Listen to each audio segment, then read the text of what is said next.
that, I am excited to bring on another student from the University of Chicago, my alma mater. Declan Hurley, who is the editor-in-chief of the Chicago Thinker, the great publication there. We have a short clip that I want to play so you can see the outrage that is happening on the main quad at University of Chicago. Let's play it. So you might see there's no American flag on this flagpole at the University of Chicago. Why is that? Yesterday, pro-Palestine students hoisted up the Palestinian flag on our campus, on that flagpole right there. The University of Chicago took down the Palestinian flag, which is good, but they're preventing us from raising the American flag once again. They've cut the cord that would allow us to raise the American flag, so we can't even do it if we wanted to. This is shameful. The university should be completely ashamed of itself. It is not going to allow Old Glory on its flagpole because it might incense some pro-Palestine protesters. What is happening to our country? A lot of metaphorical significance there. Declan, can you walk us through what you were showing in that video? They're not letting you fly the American flag on campus. So yeah, basically yesterday evening, a bunch of pro-Palestine protesters on our campus who've created an encampment on our main quad hoisted up a Palestinian flag on our flagpole.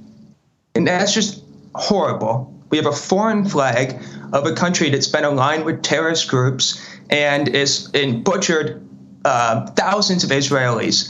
That's what we're doing at the University of Chicago. And what did the university do? They took down the flag, they took down the Palestinian flag, and then they cut the cord to the flagpole. So we can't put the American flag back up. So what we had essentially is the Palestinian flag flying over Chicago and a ban on the American flag, essentially is what's happening. It's just absolutely abominable. So are they still not letting you put that flag up? What is the current state of affairs? So the cord is cut. We cannot put the flag up even if we wanted to. So what we did today is we gathered a group of probably about 200 students, and we paraded through the quad with American flags to signal our patriotism. And we put some American flags on poles in the quad, but we can't get the big flag back on the main flagpole. That is, I mean, truly, it takes a lot for me to not have something to say, but I think this dovetails quite nicely with a story that was coming out today showing that the NYPD had arrested a bunch of people from NYU, Columbia, and most of the people that they were arresting, I want to read this quote. This is coming from the deputy commissioner. The faculty were the most aggressive towards the police. The article also goes to basically the NYPD is saying there's someone or something bigger that is behind these movements, right? They're not organic student demonstrations. So to the point that they're not letting the American flag fly, that to me suggests some level of institutional or administrative pressure or at least decision making going on. So I'm just curious from your perspective, at least on the UChicago campus, who is comprising most of these protests? Is it students? Is it activists, teachers? So the Chicago Thinker was actually way ahead of this encampment. And we broke a couple of days ago, actually about a week ago, the fact that these students were planning to do an encampment on the quad. And we leaked internal chats among the Palestinian movement at UChicago, showing that they plan to do an encampment and actually an occupation, which has not happened yet. And in those chats, it was clear that the Palestinian youth movement is backing the UChicago chapter of Students for Justice in Palestine. So we have outside groups helping out these pro-Palestinian protesters on our campus who are occupying our quad. Second, I've noticed probably at least a few faculty members among the protest encampment. So there are faculty who are in support of that encampment. Additionally, you'll see on the quad right now people who do not go to UChicago, people from the University of Illinois at Chicago. They're on our campus right now, grown adults who are on our campus who have no affiliation with our school. That's what UChicago is allowed instead of the American flag. A bunch of people who don't belong on our campus causing havoc.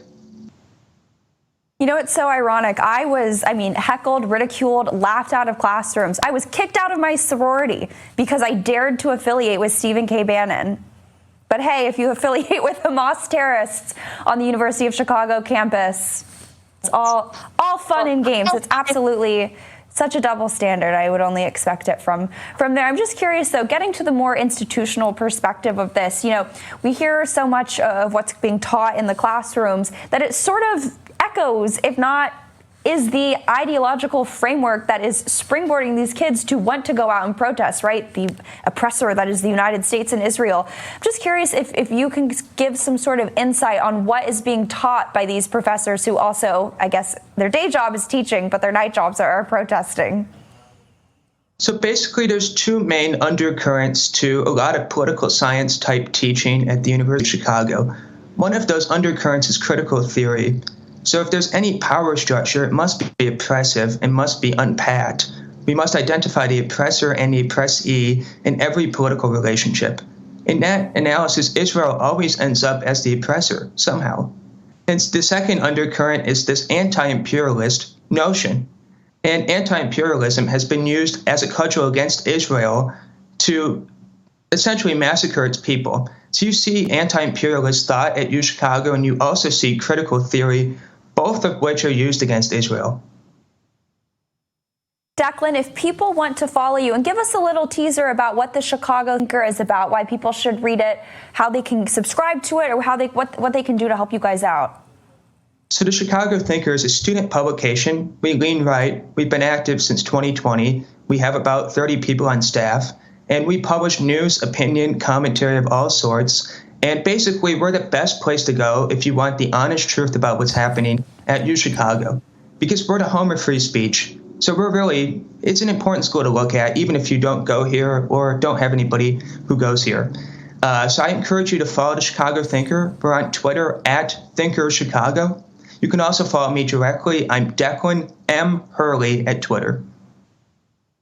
Declan, thank you so much for joining us. It brings me so much pleasure to be able to bring on other young college students, U Chicago students, I'm sure probably the same age, and keep up the good fight. I guess you won't get kicked out of your sorority, although, hey, in the world we live in gender policies, they'd probably allow you in there. I was kicked out because I was apparently transphobic.